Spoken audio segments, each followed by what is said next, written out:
Hi everyone, welcome back to our channel. Today, we are diving into a big question. Should you buy an investment property in Malaysia? Now, you have probably seen plenty of YouTube videos by property agents, each one with their own agenda. If they are selling KL, they'll talk down JB. If they are selling R&F, they'll highlight the flaws of other projects. But today, I'm just sharing my honest take based on what we have seen and gone through ourselves. So, let's get started. Let's start with KLCC, the heart of Kuala Lumpur. Some agents claim properties are transacting at ringgit 3,000 per square foot. But here's my question. Are they talking about new launches or resale? Back in 2016, we personally checked out Idaman Residences and Bintang Gold Hill. Both were going for around 700 ringgit per square foot. Now, fast forward to today. Go on Property Guru and take a look at the listings yourself. The prices are still hovering around those same levels. Hardly any appreciation over the past 8 to 9 years. And then you hear agents claiming KLCC properties are moving at ringgit 3,000 per square foot. Really? If it's a new launch, fine. But if it's resale, chances are the first buyer may have bought it at a higher price and is now selling at a loss. Take Four Seasons for example. That launched close to ringgit 3,000 per square foot. So if today someone is reselling at 3,000 per square foot, it doesn't mean the market is booming. It could just mean prices have been stagnant for years. So my takeaway here is this. Don't just listen to what agents claim. Always do your own research. Here's something I can tell you with certainty. Whether it's KL or JB, condos are always easy to buy, hard to sell. Yes, new launches are selling like hotcakes, sometimes sold out in a day. But once you are the owner and you try to resell, that's when the challenge begins. Even resale landed homes in JB can take years to sell. And yet, new condo launches keep drawing crowds. Why? Marketing hype, new facilities, shining brochures, but the reality of exit strategy is often overlooked. So, if you are looking at property purely as an investment, always ask, how easy will it be to sell this unit down the road? In my previous video, I talked about going down to the showroom of a hotel stay management project twice. So why didn't we go ahead with it? We felt as a holiday home, it wasn't really ours. We couldn't leave our clothes and cosmetics behind. As an investment, it didn't make sense at 1,300 per square foot, since it was pretty far from the upcoming RTS.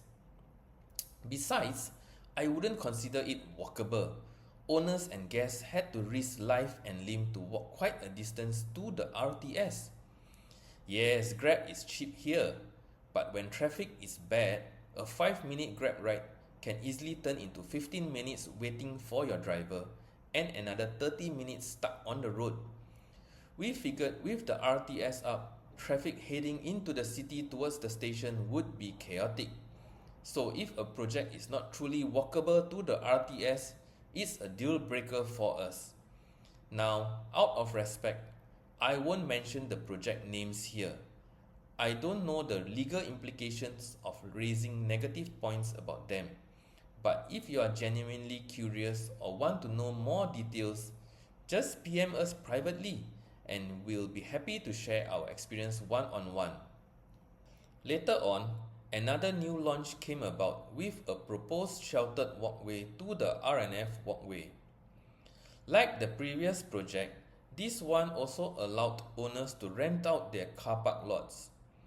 On paper, that sounded great, but let's think about the real-world traffic implications. This one was huge, more than 5,000 units.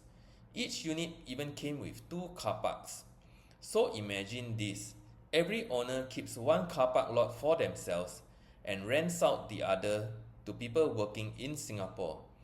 Those tenants drive in, park their cars, then walk about 1 kilometer to the RTS.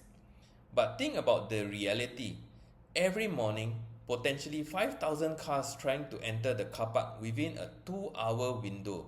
And in the evening, the same number trying to exit. Add in cars from R&F phase 1, 2 and 3, plus the smaller projects along that same road. My goodness, the congestion would be on another level. This one is priced again in the 1,300 per square foot range. Guess what? The launch units were sold out in just 4 hours. Of course, they didn't release all 5,000 units at once. But even after deducting units reserved for boomies, it was still quite a feat. Now, here's the catch. The project launched in the city right now are really dense.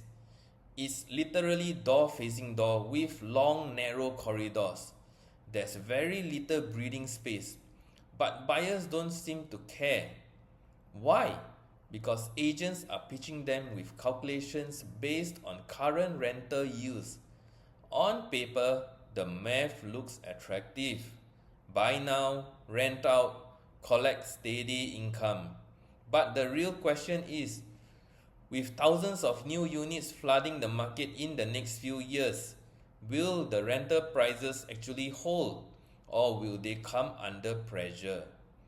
So while the brochures paint a glossy picture of convenience and rental income, the ground reality could be density, noise, and traffic chaos. As investors, we need to think about the upside and the very real challenges. Now, let's talk about something many Singaporeans overlook: exchange rate risk. For earlier batches of investors, even if their property stagnated, they also took a hit on currency. When we bought our JBCC home, the exchange rate was 1 Sing dollar to ringgit 3.07.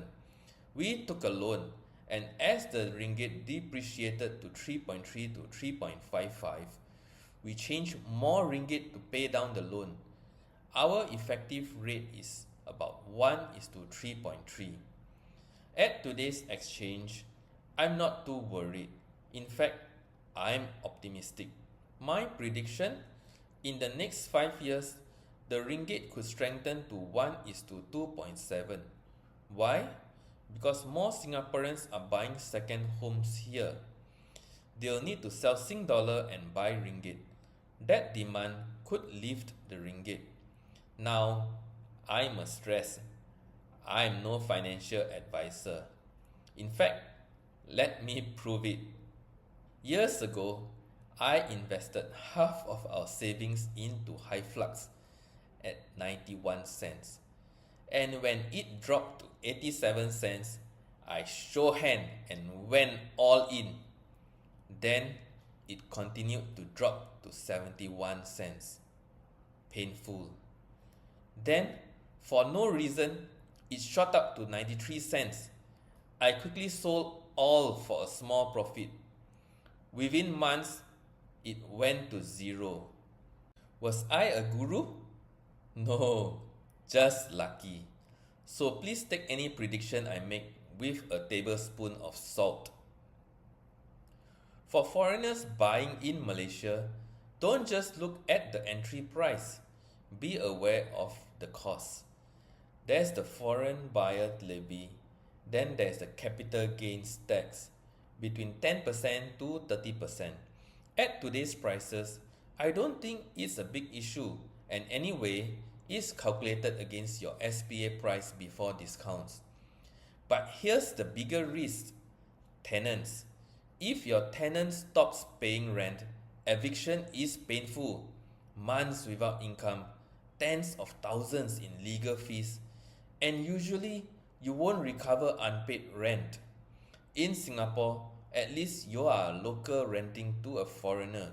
In JB, you are the foreigner renting to a local. Trust me, that makes eviction twice as hard. So after everything, where do we stand? If I had to choose between KL and JB, I'd pick JB. Why? because I believe JB will boom in the coming years thanks to the RTS, proximity to Singapore, and growing demand from Singaporeans. That said, buying property here isn't without headaches, from currency risk to tenant risk, from density to traffic. You need to go in with eyes wide open. Remember, buying is easy, selling is hard. So only invest what you can hold long term. For us personally, we chose not to invest. Instead, we focus on having a holiday home we could truly enjoy, rather than trying to chase rental yield or speculative gains. Thanks so much for watching. I hope this video gave you some food for thought on buying investment property in Malaysia. If you found it useful, don't forget to like, share and subscribe to Chapter 50 Life Tasted and Traveled. It really helps us grow this channel. Till we meet in the next video, take care and happy investing!